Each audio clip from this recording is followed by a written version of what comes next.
check, ziua 3. Astăzi am schimbat locația, de fapt nu, e aceeași cameră, dar în fața tablei și pe tabla asta era, înainte să încep video, era plină de antrenamente, de anumite goal-uri, de anumite, nu știu, dar majoritatea nu avea legătură de Domnul. Și am zis că mă uitam la ea, în timp ce mă gândeam despre ce să vorbesc video ăsta și am realizat că vara asta, și de fapt nu doar vara asta vreau să fie începutul în care să-L pun pe Domnul pe primul loc în tot ce fac. Și m-am uitat zilele astea de când am început, de 2 zile de când am făcut videourile astea scurte și am zis că și acum când fac videourile astea și le pun online unde pot să se uite oameni, vreau să nu fiu un ipocrit și să zic chestii care să nu le practic și să nu le fac. Așa că nu vreau numai să pară că sfânt, că nu sunt deloc, dar îmi doresc să fiu. Și asta cred că ar trebui să fie o dorință a tuturor oamenilor care pot cu adevărat să ne sfințim. Așa că încă nu m-am gândit ce să scriu aici, dar unul dintre lucrurile care mi-aș dori foarte mult vara asta să le fac, cum am zis, e să fac un video pe zi, dar video ăla nu să vină din nevoia că am zis și trebuie să mă țin, să fie obligație, ci să devină o dorință de a spune Evanghelia altora și de a spune altora despre Hristos, așa că primul lucru ar fi spune altora despre Hristos, simplu. Și da, să mă stângaci.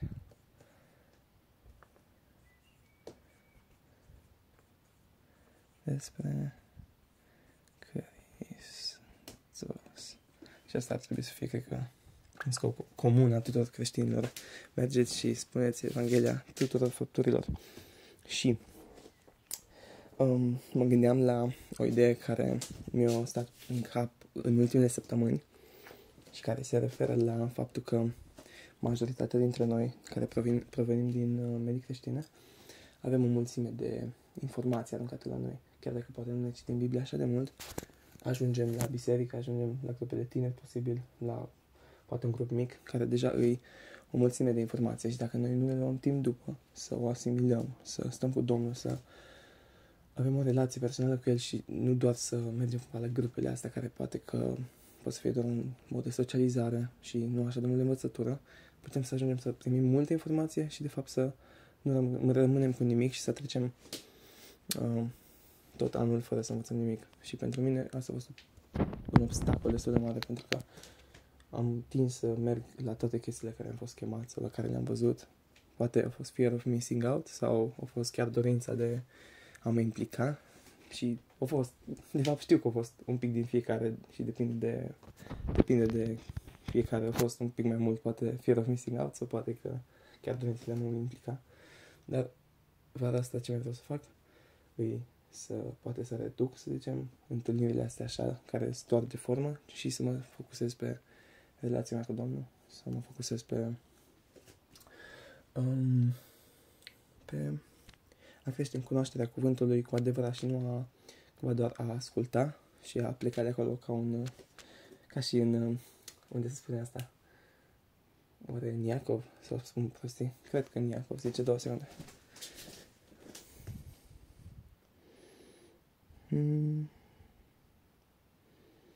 Iacov 1:21.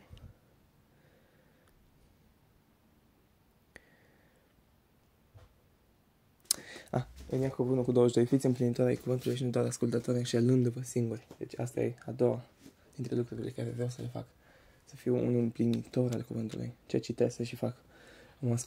Am auzit la un grup de tineri, din câte mi-amintesc, cine vorbea în ziua aia, a auzit o poveste scurtă despre un student care mers în ceva tabără creștină și începea în fiecare seară, era o sesiune din asta în care o predică, pe scurt. Și începea predicatorul, vorbea și zicea primul punct. Și tânărul ăsta ieșea. Și chestia asta s-a repetat toată săptămâna taberei. Și în ultima zi merge predicatorul la tânăr și zice: care e ideea cu tine? Vii, ai venit aici, stai, până la primul punct și pleci. Cum e asta? Nu vrei să asculti toată predica sau nu-ți place de mine? Sau care e ideea? Sau de ce vii și eu în următoarea zi?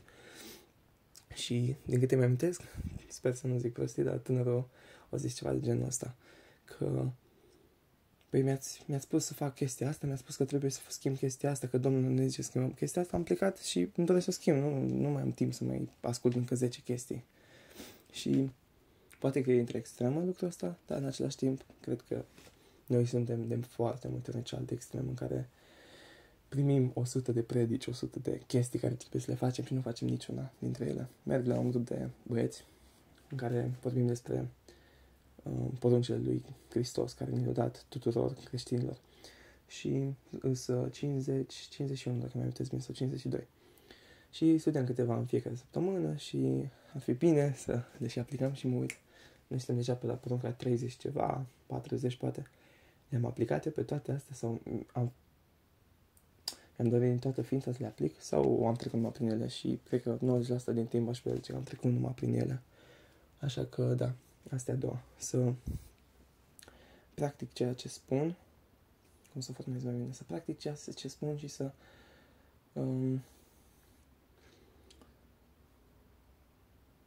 asimilez informația. O să zic să practic ceea ce spun.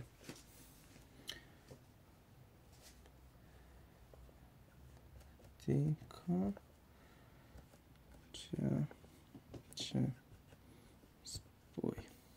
Bun. Și atunci am punctul 3, ar trebui să spun și de faptul că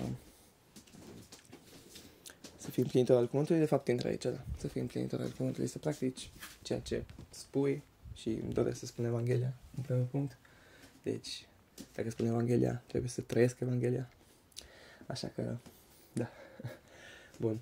Și o să rămân cu 3 puncte azi și sigur o să mai găsesc și o să le notez aici și o să dau update-uri. O să le scriu astea mai mici, ca să am loc să scriu cât mai multe chestii. Și al treilea lucru este să mă focusez, să fie, deși eu cred că Domnul e primul lucru în viața mea, e viața mea. De fapt, nu e în ierarhia cu lucruri, pentru că El e motivul în care trăiesc. De multe ori nu mă comport ca atare. De exemplu, în ultimele zile mi-am dorit să am avut multe gânduri despre sesiune, despre facultatea anul 1, despre ce vreau să lucrez vara asta, cum să mă dezvolt pe partea asta financiară, în ce tabere vreau să merg, chiar dacă sunt creștine, asta nu înseamnă că am pus pe Domnul pe numărul 1 și poate a fost mă gândeam cum să balansez lucru cu ieșirile faine cu prietenii, cu taberele, cu toate chestiile astea. Și nu e un lucru rău să faci toate astea, am observat, dar pentru mine personal a fost un lucru care m-a defocusat pe Domnul foarte tare. Și chiar dacă poate nu s-a schimbat la grupurile la care am s-a văzut în gândurile care le-am avut în ultimele zile. Și când nu ești focusat pe Domnul, ispitele sunt mult mai puternice, ai mult mai mari șanse să pici în ispite, ai mult mai mari șanse să te depărtezi de la cuvântul lui, să te depărtezi de la ce El îți zice să faci. Așa că wow, da, chiar. Acum că mă gândesc un pic, da, chiar dacă am făcut videorile astea, a fost foarte greu din cauza gândurilor astea să fiu focusat pe Domnul. Și îmi doresc să nu mă mai gândesc și să zic că gata, nu mai fac nimica și am terminat-o, nu. Și să știu că toate școala, facultatea, lucru, organizarea timpului vara asta, da, trebuie să mă gândesc la ele și să le fac, dar ele nu sunt nimic mai presus ca Domnul, nu sunt mai puternice ca Domnul, quote. Și Dumnezeu, până la urmă, îi atot puternic peste toate chestiile astea, peste viața mea. Pot să-mi pun încrederea în El și pentru chestiile astea și nu numai. Așa că o să spun, nu numai pune-L pe Domnul numărul 1 în viața ta, fă-L pe Domnul cea mai importantă chestie în viața ta, fă-L viața ta, ci trăiește ca atare.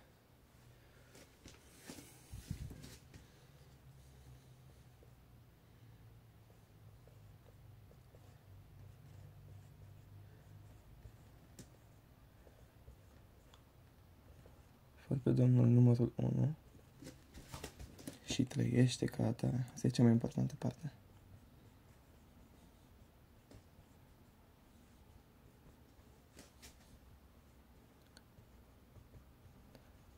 Și ca atare.